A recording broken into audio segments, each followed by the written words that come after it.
Hello student, आज हम जो है तीन माध्यमों में प्रकाश के अपवर्तन संबंधी जो है कुछ तथ्य देखेंगे। जैसे एक माध्यम के सापेक्ष दूसरे माध्यम का अपवर्तनांक, दूसरे माध्यम के सापेक्ष तीसरे माध्यम का अपवर्तनांक और तीसरे के सापेक्ष जो है पहले माध्यम का अपवर्तनांक अगर होता है तो उन सब में रिलेशनशिप क्या होता है।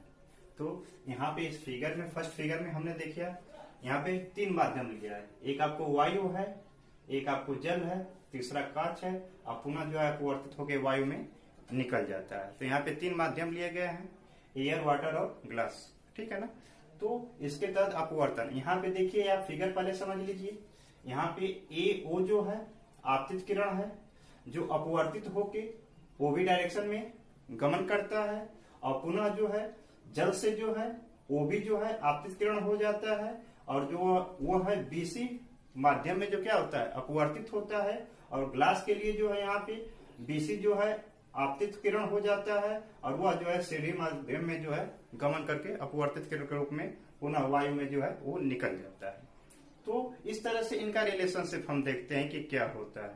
तो सबसे पहले हम देखते हैं वायु के सापेक्ष जो है जल का अपवर्तनांक, वायु के सापेक्ष जो है जल का अपवर्तनांक, वायु के सापेक्ष जल का अपवर्तनांक sine I upon sine I one upon sine R one, यहाँ पे, और ये इक्वेशन फर्स्ट हो गया। वैसे ही यहाँ पे देखिए हम थोड़ा सा, ये दोनों जो है नॉर्मल है, अभिलंब है और ये क्या ट्रांसवर्सल है, तो यह एकांतर कोण आपस में क्या होंगे, बराबर होंगे। ये R1 होगा तो ये भी क्या होगा, R1 होगा। वैसे ही ये R2 होगा तो ये भी क्या होगा, R2 होगा। तो यहाँ पे थोड़ा सा देख लीजिएगा। सेकंड हम देखते हैं जल के सापेक्ष कांच का अपवर्तनांक। तो ये क्या हो जाएगा आपको, साइन R1 अपॉन साइन, ये किसमें कन्वर्ट हो जा रहा है, R2 में, इक्वेशन सेकेंड। नेक्स्ट आप जल के सापेक्ष वायु का अपवर्तनांक, सॉरी कांच के सापेक्ष वायु का अपवर्तनांक। तो ये क्या हो जाएगा आपको, sine R2 upon sine I1, equation second. समीकरण 1 इंटू 2 इंटू 3 से, तीनों में आपस में हम क्या करते हैं, तीनों इक्वेशन में क्या करते हैं, हम इंटू करते हैं। तो ये हो जाएगा ANW into WNG into GNA equal sine I1 upon sine R1 into sine R1 upon sine R2 into sine R2 upon sine I1। यहाँ पे देखिए सभी आपस में क्या होंगे, वन टाइम में कैंसिल हो जाएंगे, तो इनका प्रोडक्ट क्या हो जाएगा, 1 हो जाएगा, यानी कि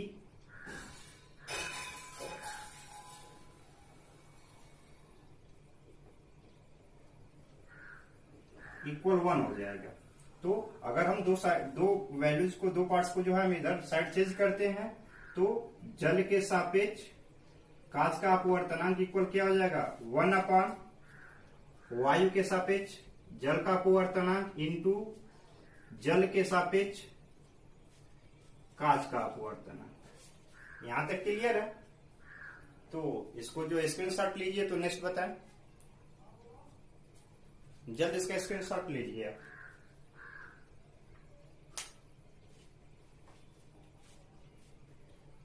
चलिए देखते हैं इसको क्या हुआ है आपको।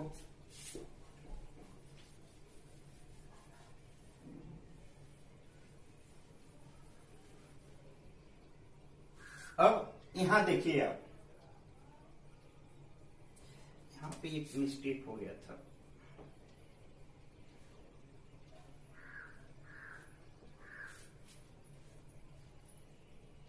देखो यहाँ पे इसको अगर हम सॉल्व करते हैं, ये इसको मिस्टेक को आप थोड़ा सही कर लीजिएगा। यहाँ पे क्या था, नेक्स्ट आपको था ये कांच के सापेक्ष वायु का था, हमने वहां पे मिस्टेक से लिख दिया था दूसरा चीज। ये आपको क्या होगा, कांच के सापेक्ष जो होगा वायु का, ये थोड़ा सा नीचे हो गया, इसको हम देख लेते हैं बेटा। ऐसे था आपको, हमने क्या देखो, इसको फिर से एक बार ध्यान दे दो।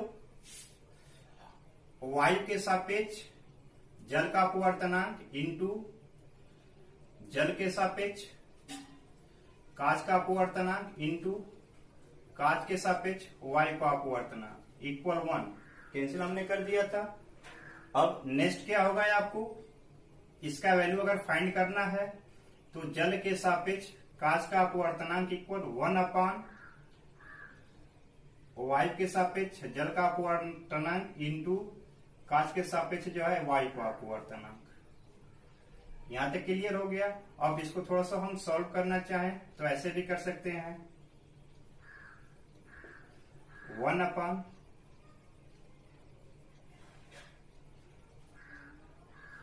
इंटू, यहां पे इसको चाहो तो हम नोट कर सकते हैं 1 अपान वायु के सापेक्ष कांच का अपवर्तनांक।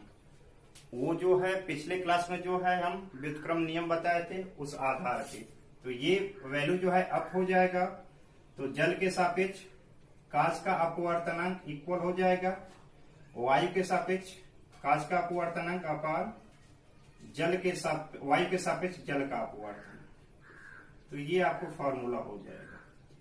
इसके आधार पे आपको न्यूमेरिकल्स देते हैं, कुछ क्वेश्चंस देते हैं, उनको हम सॉल्व करेंगे। जब अभ्यास प्रश्न कराया जाएगा या कुछ इस टाइप के क्वेश्चन आएंगे तो आप इसको सॉल्व करेंगे। तो ये क्लियर हो गया। नेक्स्ट हम देखते हैं क्रांतिक कोण क्या होता है। नेक्स्ट हम देखते हैं कि ये क्रांतिक कोण क्या होता है। क्रांतिक कोण, देखो क्रांतिक कोण में हम देखते हैं कि कैसे, इसको इरेज कर देते हैं।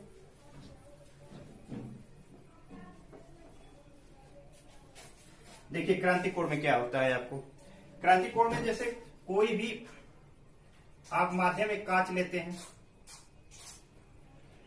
यहां पे इसको 3 भाग्स में हम डिवाइड कर लेते हैं।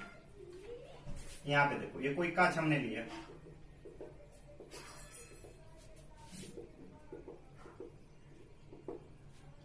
यहां से जो है ये आपतित किरण है, अपवर्तित हो रही है, आई जो है अपवर्तित होकर किसमें कन्वर्ट हो रही है, आर में। और पुनः जो है यहां पे जब हम आई को बढ़ाते हैं, आपतन कोण को जब हम बढ़ाते हैं तो यह जो है अपवर्तन कोण एक दशा में क्या होता है, 90 डिग्री हो जाता है। एक दशा में अपवर्तन कोण क्या हो जाता है, 90 डिग्री हो जाता है। उस दशा में जो है ये आपतन कोण जो है क्रांतिक कोण कहलाता है।